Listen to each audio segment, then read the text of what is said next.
ร้า มัน นน่ะว่าพากันไอ ฮะ แต่ว่าเอาลำไยมาผ่า คุณมีเกลียวกินได้นะ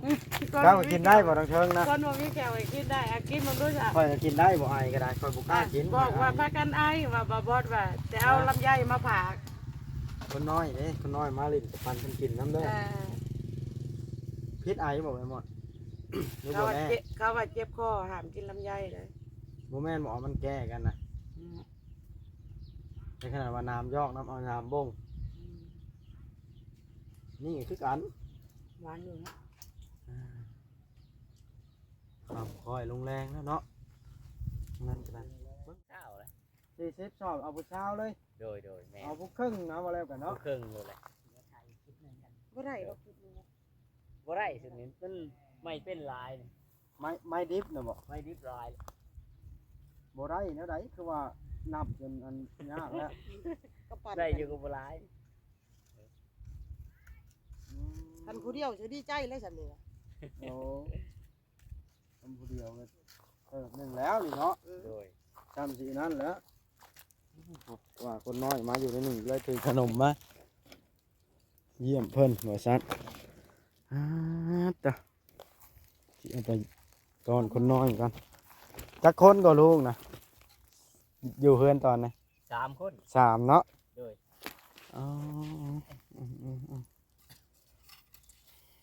แม่ว่าเพิ่นอันนั้นเลยบอกเพิ่นมาหับเอาในเฮือนเลยบ่ทาน เวลาเขามาซื้อแล้วเอาไปส่งเขา บ่ได้เป็นหลอกขาย บ่ได้ไปหลอกขายเลย เขามาเอาอยู่เฮือนนี่ชอบเท่าไหร่น่ะ เจ้าห้า ธรรมดา เขาซื้อได้ก่อนแล้วเนาะ เขาซื้อไปดังกันชอบเอาหางั้นเขาซื้อไปขายเขาบ่ซื้อฮอดพุ่นดอกเนาะ โดย อย่าลืมกดติดตามเพื่อเป็นกำลังใจให้ผมด้วยนะครับทุกคนขอบคุณมากๆครับ เปิดภาพขึ้นอีกตอนแรงตาเว้นใกล้สิตกแล้วบาทเลยพี่น้องทางเฮาก็ยังบ่ได้กลับอยู่ท่าเบาจ้อยซะแนวจ้าเพิ่นไปทางใดเพิ่นไปท่ายทางอันนั่นตัดฟืนเอาเลื่อยมือตัดฟืนว่าซั่นตัวทางเฮาก็ได้คำแล้วไปทางใดแล้วเป็นไงมาต้อนเพิ่นก่อนลูกหลานเพิ่นไปทางใดคนน้อยอันเด้เพิ่นได้เฮือนชานใหม่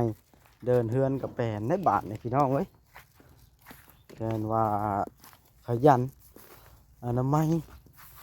ต่อน้อยหนึงก็ถึกซับออกวางดังพื้นดังไผ่เป็นอย่างนั้นโอ้เป็นไงจัดนักเซล่าเซลมาดสดเอาเรียบร้อยเพราะเห็ดอันล็อกบาทนะอ๋อหัวจอยก็เห็ดแบบนี้อะไรฮะ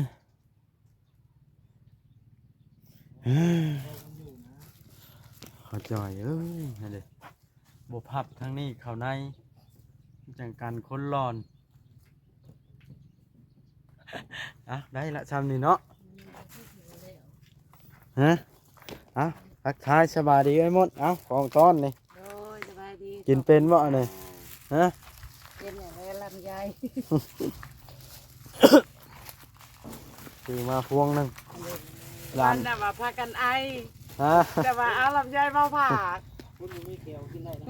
เจ้าก็กินได้บ่ต้องเชิงนะ คนบ่มีแก้วให้กินได้อะกินมันรู้จัก ค่อยก็กินได้บ่ไอก็ได้ค่อยบ่กล้ากิน บอกว่าพากันไอว่าบ่บอดว่าแต่เอาลำไยมาผ่า คนน้อยเด้คนน้อยมาลิ้นกับปันเพิ่นกินน้ำเด้อ เออ พิษไอบ่ไปหมด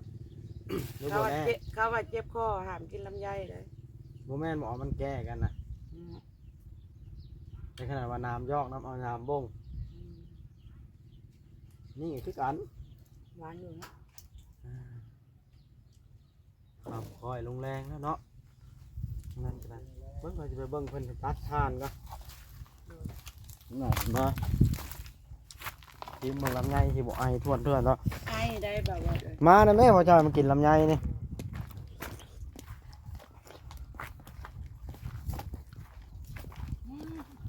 อืม หวานจนว่ามัน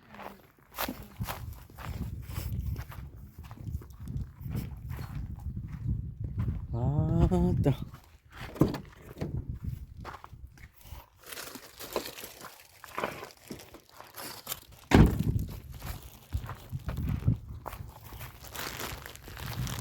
เพิ่นจุดทานอยู่ใส่เด้นี่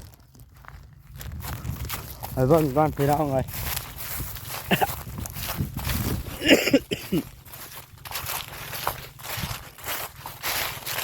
คนละเพิ่นเอามือตัด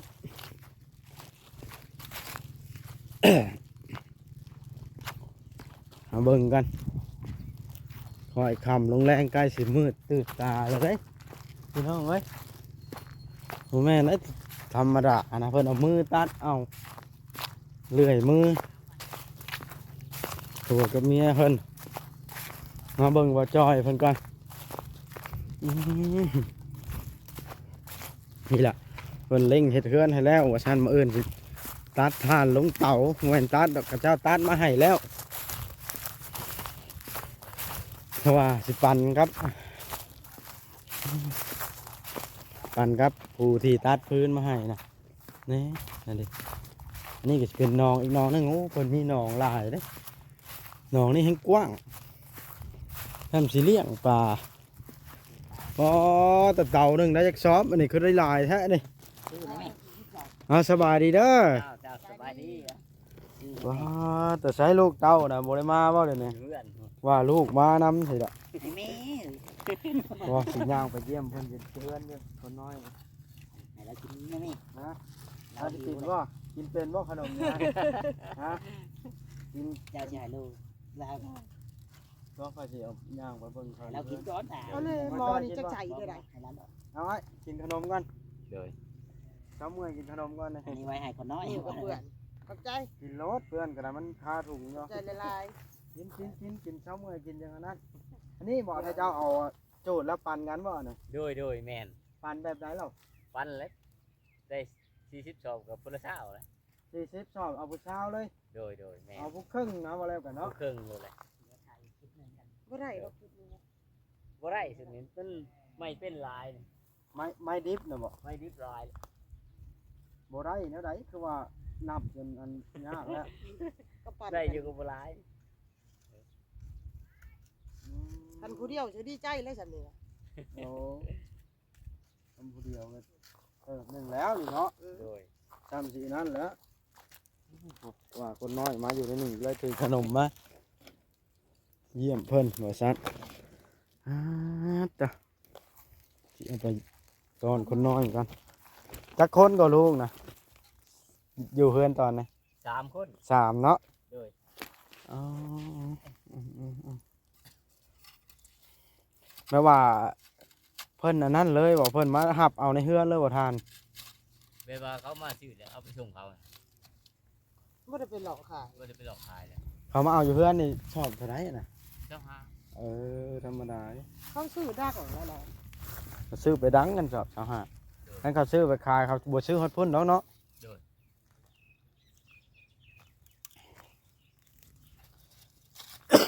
อืม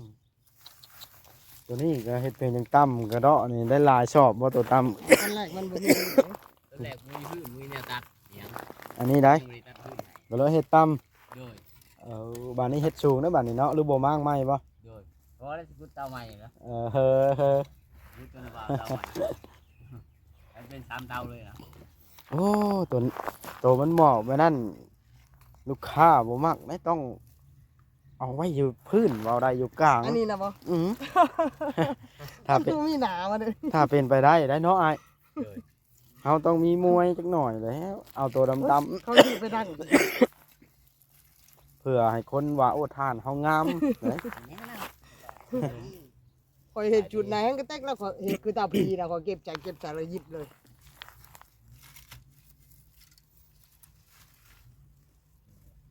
ลูกบ่ย่างมานะแม่นบ่ แม่นแหละ เออ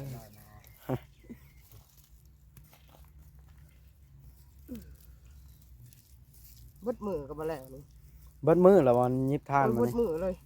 ยกเก็บหายใส่กระสอบแล้วก็ เก็บ มายิบอีกนี่ 3 3 3 9 3 4 2 3 5 15 3 6 18 3 7 21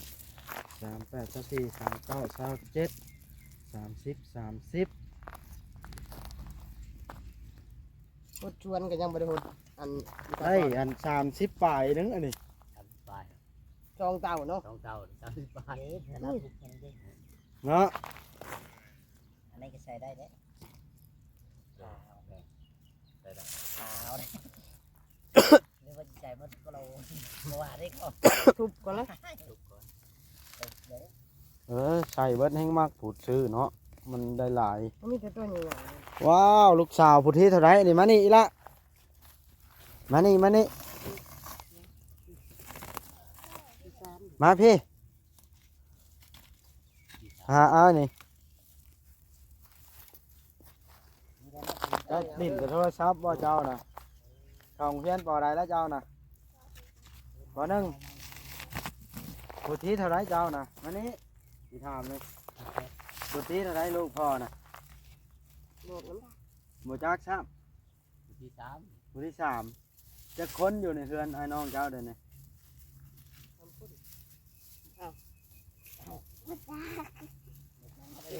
เอาว่าขนมนี่ บ่จักก็ต้องกินขนมเนาะ ฮะเจ้าเมื่อปันน้องเจ้าได้บ่ ไม่ โด ได้ ยเลย โดย เอาเอาไหมเอาจะพาไปขอถามมาจะค้นไอ้น้องเจ้าอยู่เรือนขอจะให้ถือมาให้เลยนี่ ตอบแล้วเลย 2คน ยังสองเหรอเล็กน้อยนะมีฮอด มีอยู่นิดหน่อย จะคน บ่แม่นอันลูกอายุแน่บ่ อ้าวจะออกไปบ้านนี่อ่ะเมื่อให้อันนั้นเด้อปั่นกันกินเนี่ยมันคู่กันเด้อ เราเสียใจ ไปเมื่อฮะ เอาแล้วน้องไปต้นน้ำอยู่ไสจ้ะ บ่เห็นก็เก็บไว้ให้น้องเจ้า ไปกับโมเรียนไปกับโมเรียน เก็บไปให้น้องนี่เด้อลูก ปั่นกันกินเนี่ยมันคู่กันเด้อคำว่าคู่เราต้องได้บีละ คือว่าลายก้อนเดียว ถูกดอก กันนี่เดี๋ยวบัดจะขึ้นไปเหยียบของเราให้เจ้าเห็นใหม่นะ อ๋อแปลว่าเจ้ากับเจ้าตัดมาทรงบ่นี่ไอ้ โดยแม่นเลยไปแก้เอาเองเขาตัดไว้เลย ก็ตัดเราไปแก้เอง โดย ไม่ แม่ ได้มาชงนะ ไม่มีไฟผสม เอามาชงก็ดี รับไปตัดไปแก้เองมาเราแบ่งกันคนเครื่องบ้านนี่ โดยแม่น อ๋อเมื่อยกลางเด้ เมื่อยละเมื่อยเห็นได้จ้ะ เพื่อสิไปได้ โดย แบ่งกันเนาะ โดยแม่น จักมือแล้วอันจะค่าลงเส้นจูดมานี่ไอ้ โอ้ยหลายมือแล้วแต่กาแต่นะ เข้าเดือน เข้าหน้าบ้านนะ แม่นสิเข้าเดือนแล้วบ่เนาะ แม่นแล้วสิเข้าเดือนแล้ว เดือนนี่แปลว่าลุก ไอ้พวกเข้ามา โอ้ยตั้งแต่เช้ามาหมด แปลว่า เดี๋ยวบ่ได้เห็นหยังเลย เดือนนั้นแต่เก่าเลยจักชื่ออะไรป่านนี้เอาลง บ่เป็น3 4เดือน โอ้ยได้แล้ว3-4 เดือน ประมาณนั้นแหละคิดว่า คือเจาะหลายทางแท้นี่ไอ้ มันบ่มอดมื้อเช้านี่ โอ้เลยเจาะเอาน้ำใส่พันเลย โดยใส่เลย แนวใดแท้เนาะ โดย อ่าครับแบบอยู่แบบพอเพียงเฮาบ่ต้องแข่งไผเนาะ โดย มีซำใดกินซำมี โดย จุดทานขายไม่ย่อก็ได้เนาะนี่ค่อยบ่เคยเห็น แม่น ไม่ย่ออันนี้ ไม่มอด ว่าแต่ขอเพียงเป็นไม้ว่าแต่ทื่นรถเนาะ โดยแม่นแหละ คือว่าลายถ้าเจ้าเฮ็ดเบิดนี่ว่านี่ บ่อันนั้นของลูกนะ ของอีกเจ้าหนึง โดยของลูกใหญ่เด้ เอาของเจ้าเรามีสองอันนี้ โดย หนึ่งสอง ขึ้นชง เฮ็ดไปเนาะคำบ่เฮ็ดมันแห้งบ่มีแนวเฮ็ดเนาะ แม่นนี่แม่น อืมคำมีจักตัวเองก็สิสะดวกก่อนนี่อยู่ดอกค่อยว่า โดยแม่น มันตัดแล้วมันบ่ได้แบ่งไผ โดย อันนี้แหละตัดหมู่ตัดให้แล้วค่อยคันเป็นค่อยก็สิรับตัดคือกัน โดย ตัดไว้แล้วถ้าเอาแต่ทานเนาะ ตัวเองคนบ่มีใหม่ ฮะ ผู้ตัดให้ก็เอาแล้ว เอ้าคันมีจักแล้วสิไปตัดไม้อยู่ไสซะ นี่อยู่ใหม่เข้าให้ ต้องไปซื้อเอาเนาะ เฮาก็ไปขอซื้อ ไปขอซื้อเอา ซื้อปลาน่ะเนาะ โดย ขอซื้อเล็กๆน้อย อืม ๆ ได้อยู่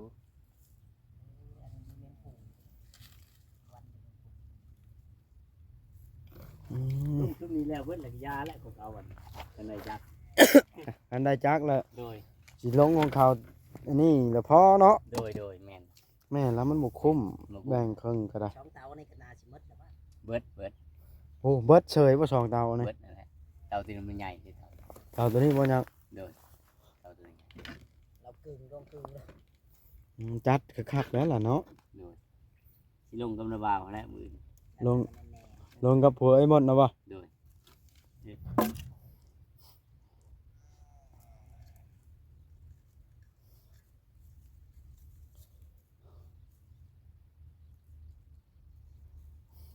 เจ้ายิบเป็นบ่เจ้าก็ได้ เป็น บ่ลองยิบซอยเมียเบิ่ง มีเข็มอันเดียว โอ้ใส่เข็ม ของไม่เนี่ยดี อ๋ออย่าเปลี่ยนกันเย็บเอาซะ ขวดขึ้นมาแล้วก็ให้ไม่เนี่ยเรา บ่หายแล้วแล้วยิบน้ำกันก็มีเข็มเนาะมันจังแล้วไว้บ่แม่นอันอื่นดอก เราว่า บ่จ้อยจะลงไปขึ้นเหยียบได้นี่ว่าโพนบ่ได้เด้เนาะรู้นี่เป็นรู้ได้นี่บ่จ้อยเอ้ยเจ้าอย่าเฮ็ดไปทุกทีบได้ ให้ไปขึ้น อืม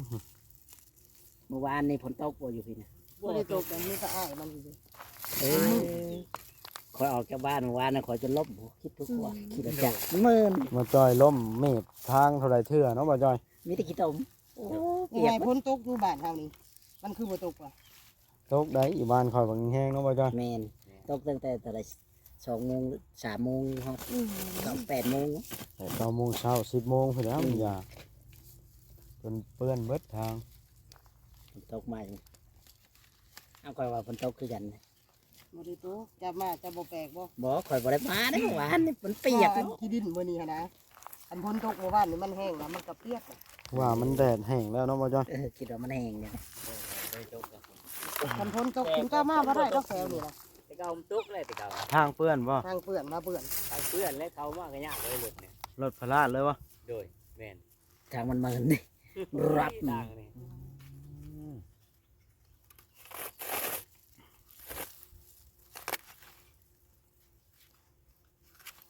เป็นวัดเหมือนเมื่อย เจ้าบอกสถาที่ปาก ปิดปันหันใจกันเนี่ย ไม่ ค่อยนะ แม่แล้วเขาบ่เคยใส่ว่าเรียกแบบใดเลยอึดอัด นุ่นมัดกูอ่ะ เออ เรื่องผ่านี่ มาเอิ้นนี่ต้องแล้วลงพื้นเนาะ โดยแล้วเลย ก่อไผกลางคืนก่อไผบัดน่ะจุดลายมือว่าจังได้อันใหม่เบิดนะ โอ้ลายมือแล้วจูดนี่เพราะมันขึ้นเดียวก็ติดจ้ะ มันเป็นแต่ยังบ่แล้วตัดย่างสิหลายปานนั้นนี่ ใส่พวกใหญ่เลย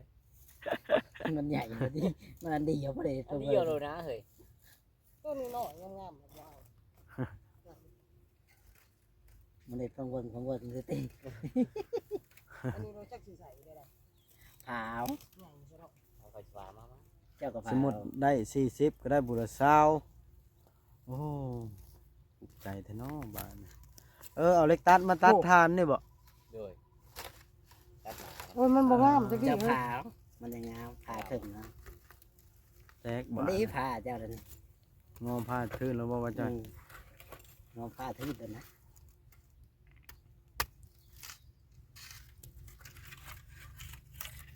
เดี๋ยวว่าจะผ่าอีกสิ่งหนึ่งมามาผ่าผ่าแล้วนะมันจะขึ้น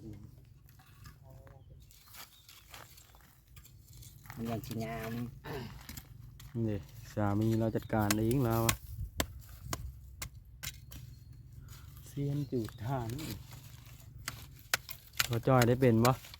เลี้ยวคิดว่าไปเลยกันเสียไม้ลงนี่ก็ยังเงิดเลยยังคิดนักเลย ยังหงึดแล้วเรา จะเสียลงในได้บาทนี่ยันไม้ทับเจ้าของมัน ไม้ขึ้นใหญ่เลยคือกลัวนักน้ำนักเจ้าของแท้ ไม่ได้ถูก ให้ไปเนาะ แต่ก็ได้เงินใช้ ที่การเลี้ยงชีพไปมันแต่ละคนโดบ่จอยเฮ็ดหยังเนี่ยนี่ตั้ง เจ้าของมาเหยียบ เนาะเลยอ้ายว่า จอย แบกลองมึงดูเถอะ ตายแล้ว อย่าไม่กุ้งตัวนี้ฮะ ไปกุ้งไปกุ้ง เนาะ ลองแบกมึงดูเถ อ อะ ยู่ นั่น แถวบ้านนี่ก็เจ้าก็หากี่ซี่บ่มีบ่ เล็กน้อยเขาหาอยู่ เบิ่งคือเป็นโคกอย่าขึ้นแนวนี่มีกี่ซี่แท้ นี่ เนาะ เดี๋ยวซื้อมาแค่โลนึง กูจะมากุ้ยลมอีกแล้วบ่จอยอ่ะบ่จอยขอยสิได้จบคลิปเด้อขอยสิเมื่อก่อนนะบ่จอยเอาบ้านนี่ เราจะเละจะไม่อะไร สิเมื่อน้ำบ่โอ้ ไม่ยากเมื่อค่ะ เมื่อกับเมื่อซะนะฉันรอคำแล้วก็ได้ รอสิปล่อยข่อยเมื่อผู้เดียวข่อยก็ย่านน้ำพึ่งน้ำทางคือกันได้ข่อยก็ได้ เหตุอะไรมันลบดีคืออย่างนี้ ไผหนึ่งเข้าท่าเดี๋ยวนี้อยู่เฮือนนะ ยังไม่ได้หนึ่งนะ บ่มีคนหนึ่งหรอก ในนะเช้าคือหนึ่งคือจะว่าเร็วอ่ะไม่ได้บอกครับ มันคืนยังบ่ทันเห็นไปเอาอัน โคตรชวนก็ยังบ่ได้หดนะ พดพักนะบ่ คำเปิดใช้แล้วเล็ก ตัวนั้นได้มันคักนะอ้ายเอ้ยหรือบ่หายบ่ซ้ำนั้นนะ บ่หาย ข่อยหายคักได้ตัวนั้นนะคันข่อยซื้ออยากได้แบบนั้น ดั น่ะ งคักเนาะ อ่า ยันเขาบ่เอาเลยยันเขาบอกโอ้ทานโมใหม่ก็เอามาให้ ผ่าแล้วเนาะบ่จอย ขาไปนั่นลูกขาขายต่างหากก็ได้เลย พาผู้ดีดัง โดย เม่นขาเขาขายเป็นกระสอบต่างหากเขาแยกชอบขาย อื้อหือผ่าเข้ากลางเลยมันคันข่อยซื้อแล้วข่อยมักแบบนั้น เพราะคอยเห็นเขาขายต่างหากก็ขายเลย กล้าเลยเด้อ แพงจังเลย นั่นน่ะมันก็ได้ นี่ได้ดังครับ อ่า โอ้ยดูกุนแป๊บเดียว เก็บใส่กระสอบไว้นะไว้ดัง วันนี้ก็ ไม่ดังเองก็ได้ ไม่ได้จังเก็บ บ่ต้องง้อภายดังเองเนาะ ครับได้คอยมันลบดีจ้าคอยเคยเอา พี่น้องค่อยๆค่ำลงแรงแล้วก็สิจบแล้วบาทในคลิปก็ได้ ทางเฮาก็สิได้หัวลาวตาวกลับได้บาทในพี่น้องเลยอ้าวพี่น้องเอ้ยพบพ่อในคลิปต่อไปเด้อสิพบพ่อผู้อยู่ใส่กับบ้านในพี่น้องเอ้ย